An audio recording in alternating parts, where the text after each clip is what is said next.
கோபி இப்போ வந்து பாக்கியாவை பழி வாங்கணும் அப்படின்னு முடிவு பண்ணி அனுப்பியிருக்கிற ஆள் தான் வந்து இந்த ஷெஃப் ஆனந்த். இந்த ஷெஃப் ஆனந்த் வந்து பார்த்திங்க அப்படின்னா வந்து ஆளே சரியில்லை அப்படிங்கிறத ஒரு 15 நிமிஷம் பேசணும் அப்படின்னா வந்து கண்டுபிடிச்சிடலாம். ஆனால் வந்து பார்த்திங்க அப்படின்னா அவர் வந்து நான் சமைக்க வந்திருக்கேன் அப்படின்னு சொல்லிட்டு போய் உட்காந்து நான் வந்து 5 ஸ்டார் ஹோட்டலில் ஒர்க் பண்ணேன் அப்படின்லாம் வந்து சொன்னதுக்கு பிறகு அவ்வளோ பெரிய இடத்துல ஒர்க் பண்ணிட்டு ஏன் இங்கே வந்தீங்க அப்படின்னா அங்கே வந்து நம்ம டேலண்ட்டுக்கான மதிப்பு இல்லை மேடம், இங்கே தான் மதிப்பு இருக்குது, ஈஸ்வரி ரெஸ்டாரண்ட்டில் தான் எனக்கு மதிப்பு இருக்குன்னு பேச ஆரம்பித்த உடனே சரி ஓகே இப்போ எப்போ ஜாயின் பண்ணுவீங்க அப்படின்னு உடனடியாக கேட்குறாங்க. க்ரெடென்ஷியல்ஸ்லாம் கேட்கல, ஒரு ரெஸ்யூம் வச்சு ஒழுங்காக செக் பண்ணலை.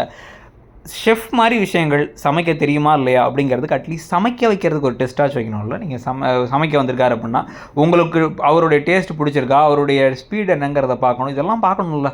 இது எதையுமே பார்க்காம வந்து ஒரு காஃபியை கொடுத்து உட்கார வச்சு ஓகே அப்படின்னு சொல்லிட்டு வந்து என் அக்காவும் ஷெஃப் தான் அப்படின்னு வந்து செல்வியை பேச விட்டுட்டு வேலைக்கு எடுத்துக்கிறோன்னா எந்த அளவுக்கு வந்து தத்தியாக வந்து இப்போ பாக்கியாவை காமிக்கிறாங்கன்னு பார்த்துக்கோங்க. ஸோ அதில் வேறு என்ன பண்ணுறாங்க அப்படின்னா வந்து இப்போ எப்போ வேலைக்கு சேர்ந்துப்பீங்கன்னா நாளைக்கே சேர்ந்துப்பாங்கிறாரு. ஏன் இப்போ இங்கேயும் வேலை பார்க்கலையா அப்படின்னா வந்து இப்போ எங்கே வேலை பார்க்குறீங்களோ இல்லை கேட்கல அவங்க ஒழுங்காக 2 மாதமாக வந்து பிரேக்கில் இருக்கேன், நான் கொஞ்சம் பிரேக் எடுத்துக்கிட்டு இருக்கேங்கிறாரு அவர். எதுக்கும் ஒரு தெளிவான காரணங்கள் இல்லை, ஆள் சரியில்லைங்கிறது பேசுகிறதுல மொழியில் தெரிஞ்சாலும் கூட அதை பற்றி கூட ஒரு ஜட்ஜ் பண்ண முடியாத இடத்துல தான் வந்து இப்போ வந்து பாக்கியாக இருக்காங்க. இதுக்கு நடுவில் வந்து நான் புதுசாக ஒரு கேக் செஞ்சேன் பாருங்கள் அப்படின்னு வந்து பழனிசாமி தூக்கிட்டு வராரு. இதில் ஷெஃப்பாக வந்து நான் வந்து ஒருத்தர் நான் இது பண்ணிட்டேன், செலக்ட் பண்ணிட்டேன், அவர் வரப்போகிறாருன்னு சொன்னோடனே சந்தோஷப்படுறாரு பழனிசாமி. ஆனால் என்ன மேட்டர்னால் வந்து மளிகை கடைக்கு கொடுக்கறதுக்கு கூட வந்து பால்காரருக்கு கொடுக்கறது கூட காசு இல்லையா. காசு இல்லாத நிலமையில ஒரு டல்லாக போதான் தாத்தாவுடைய மரணத்துக்கு பிறகு. ஆனால் அந்த சமயத்தில் இப்போ பெருசாக சம்பளம் கொடுத்து ஒரு ஷெஃபை வேறு கூட்டு வந்து வச்சுக்க போகிறாங்க. எதுக்காக ஏன் அப்படின்னா வந்து சும்மா இப்போ ஒரு புது ட்ராக் ஒன்று சைடில் ஒரு 2-3 வாரத்துக்கு கதை ஒன்று வேணும்ல அதுக்காக அப்படின்னு கொண்டு போயிட்டுருக்காங்க. இதுக்கு நடுவில் இனியா வச்சு ஒரு ட்ராக் வேறு அப்படியே அவங்க காலேஜில் வந்து எல்லோரும் டான்ஸ் ஆடுறதுக்கு வந்து ஒவ்வொருத்தங்களாம் ஆடுறாங்க, ஸ்டெப்பெல்லாம் மறந்துடுச்சுன்னு இனியா சொல்கிறாங்க.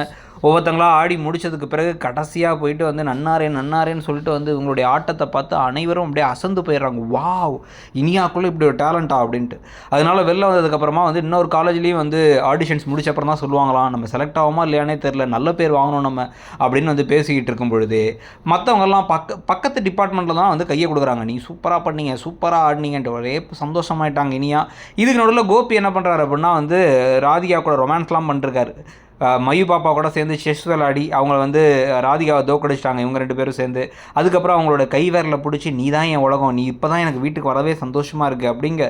நீ உங்களால் தான் முன்னாடி சந்தோஷம் இல்லாமல் இருந்துச்சு அப்படின்னா சரி ஓகே அதெல்லாம் விட்டுரு, இதுக்கப்புறம் நம்ம 2 பேரும் ஒன்றா சந்தோஷமாக மகிழ்ச்சியாக இருக்க போகிறோம் அப்படின்னு கோபி சொல்லிவிட்டு அந்த பக்கம் பாக்கியாவை இந்த மொத்த பிஸ்னஸையும் கெடுக்கிறதுக்கு ஒரு ஆளை அனுப்பிவிட்டுட்டு இந்த பக்கம் வந்து பார்த்தா இவர் குஷியாக சுற்றி எடுத்துடுறாரு. ஸோ அந்த கதை போகிற போக்கை பற்றி நீங்கள் என்ன நினச்சிங்கிறத சொல்லுங்கள். தேங்க்யூ.